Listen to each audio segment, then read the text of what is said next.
Welcome to the Undead Laboratory. Today, we're going to see if we can give this guy a body and a meal to eat.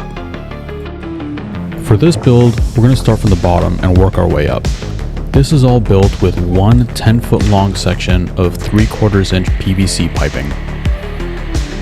This first piece is only 7 inches long. It makes up the calf of the zombie. We're going to need 2 of these. For this, we're going to use a T and a 45-degree fitting to make up the knee of the zombie. We're going to need a small piece to connect the two together. About 2 inches will do.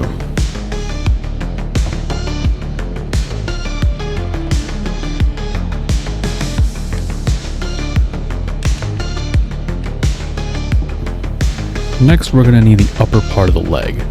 For this, I did about 2 feet. In hindsight, I'd really recommend about 2.5 feet instead.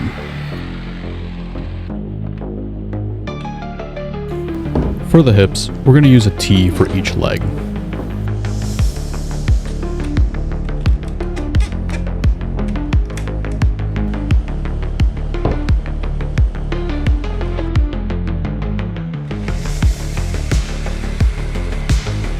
To connect the hips, we're going to use another 2-inch piece. Again, this is hindsight talking.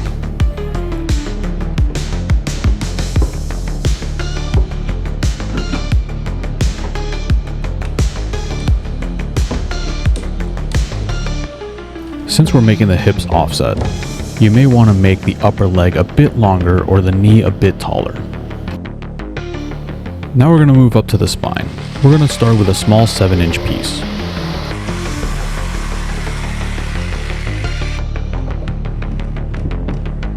And then we'll connect a 45-degree elbow to it. We can adjust the angle of the zombie by spreading the legs out.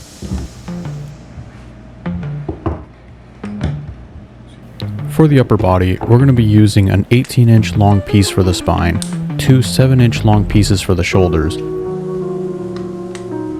and about a 4-inch piece for the neck.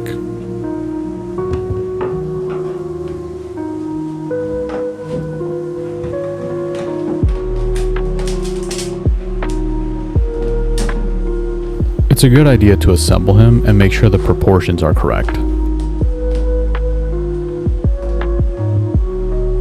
So next we're going to put some meat on the zombie's back.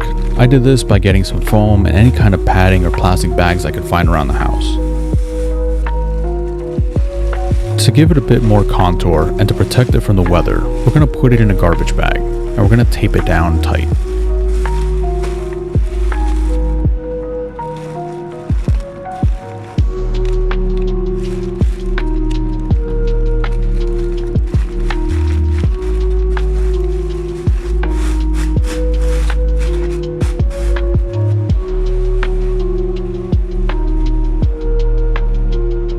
When we're happy with how it looks, we'll just tape it into position.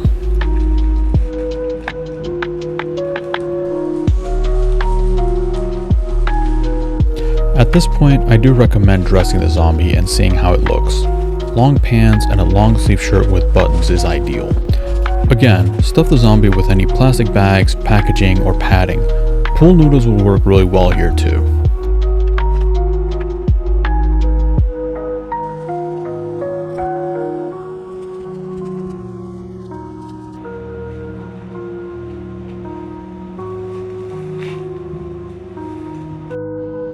The arms ended up working out really well. I got some of the Groundbreaker arms from Spirit Halloween, and they just managed to fit perfectly into a soda bottle. A little bit of padding around the wrist, and we're good to go. For the mechanism, we're going to be using these chargers. I found this at the dollar store, and red is the perfect color. It's about 14 inches wide. While this seemed like a good idea at the time, I regretted this decision later on. Using this charger gave me a lot less space to work with. Drilling into this type of plastic is very difficult because it tends to crack and break very easily. I found it easiest to start with a small drill bit and move up. For the larger center hole, I really recommend using a spade drill bit instead.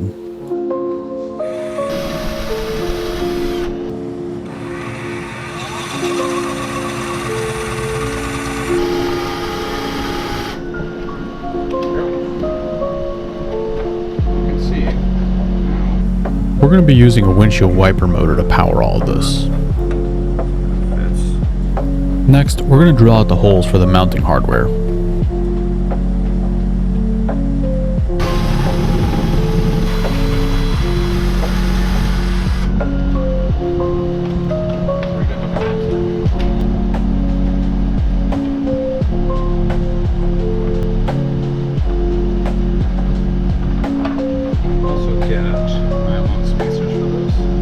To try to make our lives easier, we're going to tape two chargers facing each other.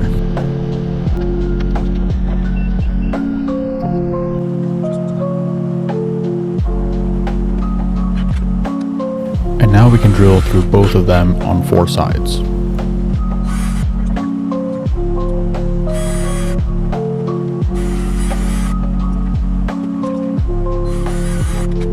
I'd also recommend putting an arrow on the top and bottom, just so it's easy to identify how to line them up.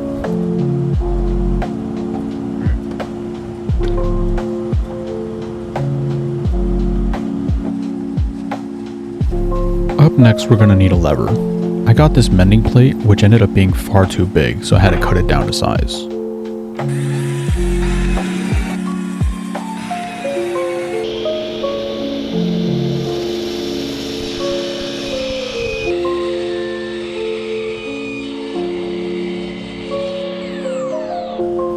Next, we're going to want to put a bearing on the lever.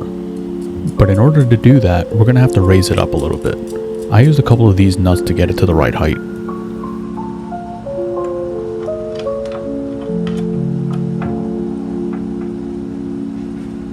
Now we just want to make sure we have enough clearance. To attach the lid, we're going to use a couple of these bolts. The way we're going to do that is we're going to screw some holes in the top and bottom, and we're going to drill it all together. This will keep it from moving around way too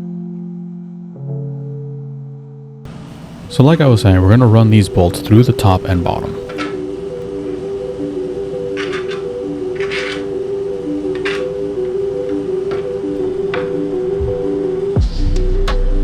Now we're going to tie fishing line to that bearing.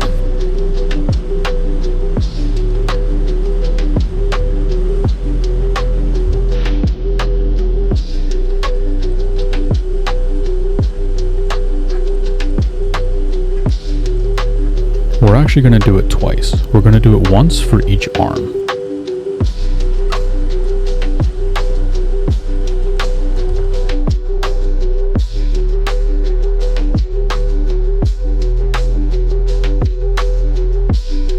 Before we continue, my original plan did not work out here, which is the comment I made earlier in the video.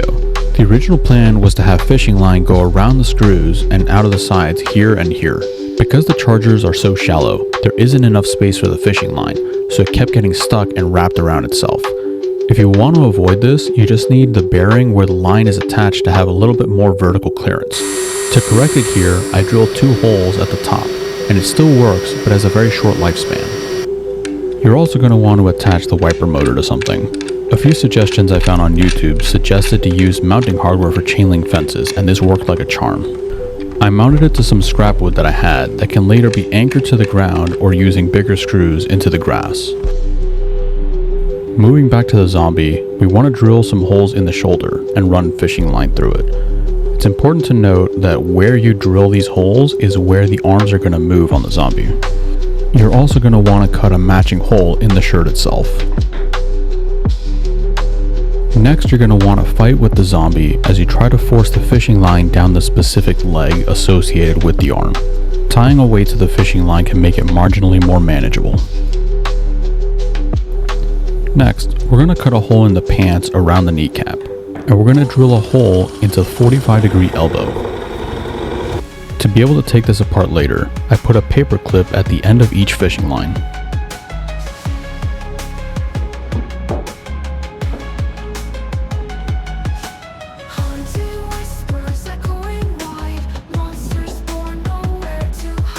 At the other end, we're going to tie the fishing line to the thumb. We want to make sure we leave a lot of slack.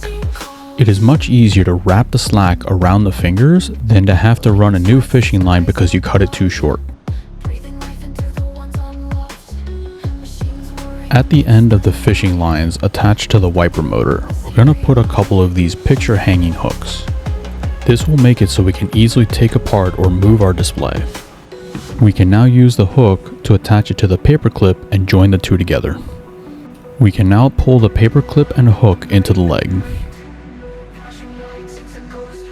When doing this project, it is important to remember that the hook and paperclip must stay within the upper part of the leg at all times. For the head, I filled the mask with expanding foam and stuck a PVC connector inside of it while it was still wet. I did a poor job of this and my zombies look really bloated, but Still Beast Studios has a great video on how to do it properly. All that's left to do is set up our victim and our scene will be ready to go.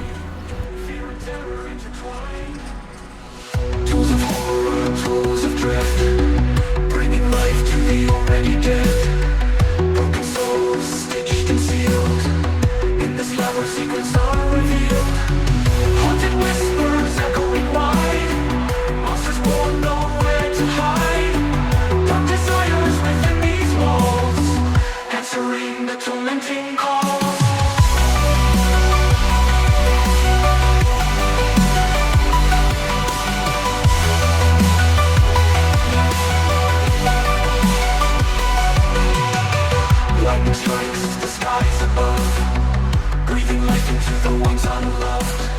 Machines whirring amidst the night, hope and gloom in this eerie light.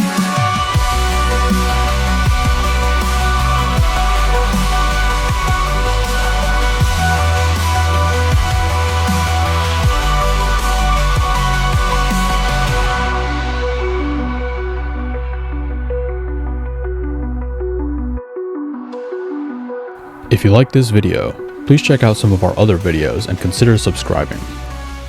The night beckons.